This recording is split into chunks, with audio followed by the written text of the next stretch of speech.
Et nous revoilà pour la seconde partie de ces vidéos consacrées à Halloween. Alors, après le désert, voici le monde un peu pompe funèbre. D'ailleurs, les pannes de velours rose, vieux rose et gris sont là pour faire penser un peu aux décorations qu'il y a justement aux pompes funèbres avec les cercueils et tout. Donc vous avez les bougies, qui sont des bougies LED très pratiques et increvables. Donc, les symboles pour cette décoration. Alors, vous allez avoir des symboles forts comme au fond la balance, la petite balance en laiton. Donc, avec l'idée du jugement, des âmes, etc. Et vous avez une pendule avec l'idée du temps qui passe. Donc, une fois que vous avez mis ces symboles, vous pouvez mettre des pierres tombales, donc des pierres tombales que vous pouvez trouver n'importe où lors un peu avant Halloween, un mois avant. Donc en principe c'est des pierres tombales en polystyrène et des croix en polystyrène. Donc même si le polystyrène est bien tassé, je vous conseille de faire très attention parce que ça s'abîme vite. Voilà, on peut agrémenter d'un portrait en 3D qui change de tronche, voilà, femme et squelette. Donc pile poil pour les pompes funèbres.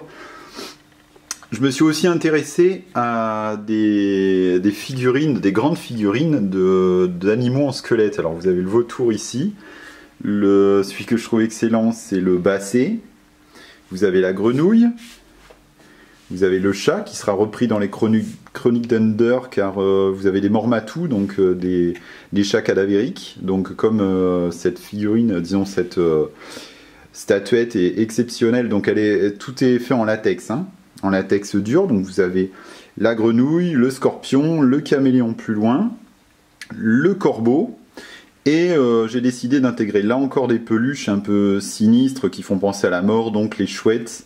Donc une petite chouette en bas à gauche dans le coin de la vidéo, ensuite une plus grande à côté d'elle et au-dessus un grand-duc. Voilà. Donc au milieu de tout ça, vous avez donc quelques fleurs en crépon. Je vous mettrai le tuto pour pouvoir en créer. Vous allez voir, c'est très facile. Et la fameuse voiture rouge. Donc mes invités m'ont demandé pourquoi une voiture rouge dans ce décor. Alors cette voiture rouge, elle a une histoire. Sachez qu'au Mexique, on appelle ça la voiture des sorcières. Donc la légende veut que souvent la nuit, une voiture rouge avec 4 à 5 belles jeunes femmes à l'intérieur s'approche des hommes qui marchent seuls au bord de la route. Donc avec des poses lascives, elles aguichent l'homme en question qui monte dans la voiture et le lendemain on retrouve son cadavre couvert d'inscriptions cabalistiques, de coupures, etc. Donc son corps a été livré au diable. Donc c'est la voiture occupée par des sorcières qui attirent les hommes avec une belle bagnole et des beaux attributs. Voilà.